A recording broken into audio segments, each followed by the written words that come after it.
का हमारा विषय है जाने दो या रहने दो।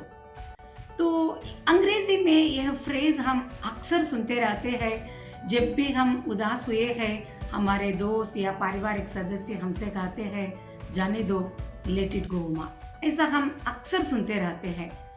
मगर लेट इट गो कहना तो आसान बात होती है, मगर इतना ही जल्दी हम उन व्यक्तियों को या उन घटनाओं को हमें मन से उतार कर दूर करना या लेट इट गो करना कभी कभी मुश्किल भी हो जाता है।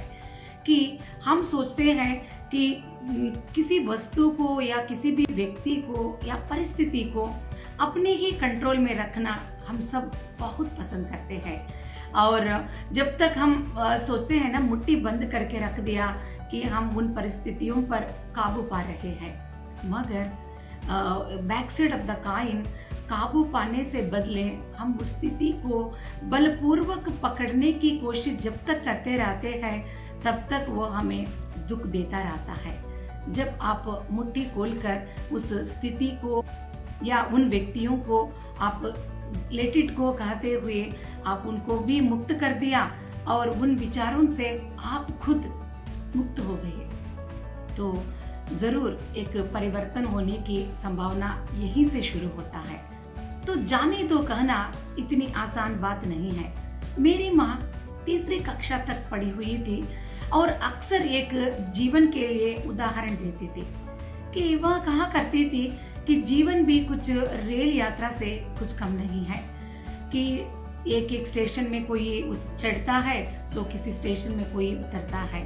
जब तक हमारे साथ वो बैठा रहता है, तब तक हमारे साथ बातें करते हैं, अनेक विचारों को हम शेयर भी करते हैं। मगर कभी कभी ऐसा भी हो सकता है कि वो हमें बताए बिना भी अपने स्टेशन पर उतर जाता है। तो इस बात को हम जैसे स्वीकारते हैं, ठीक वैसे ही जीवन में अनेक स्थितियों से जब हम गुजरते हैं, कुछ पीड़ादायक स्थितियां जरूर होती, मगर उन स्थितियों को ही लेट इट गो कहना हमें सीखना चाहिए। तो लेट इट गो जाने दो या लेट इट बी रहने दो, दोनों स्थितियों में हमें दो तरह का लाभ मिल रहा है। पहला, हम उन नकारात्मक स्थितियों से उबर कर बाहर आ रहे हैं और हमारे भविष्य की तरफ या हमारे मंजिल की तरफ बढ़ने का एक नया मौका भी हमें जीवन में मिल रहा है। तो सिर्फ एक थॉट प्रोसेस के द्वारा हमें कुछ जीवन में बदलाव लाने की क्षमता है। तो इन दोनों में से किसी न किसी एक विचार को हम अडेप्ट कर सकते हैं। लेट इट गो कहते हुए उन वस्तुओं को और उन स्थितियों को, व्यक्तियों को तमाम छोड़ देना और मन को शांति प्रदान करना, या प्रैक्टिकल वे में उन व्यक्तियों को, स्थितियों को ऐसे देखते हुए एक्सेप्ट करना होगा कि लेट इट बी, रहने दो, वे ऐसे हैं और स्थितियां ऐसी ही रहेंगी। तो यह भी हमें प्रैक्टिकल वे में सोचने के लिए जरूर बाध्य करता है।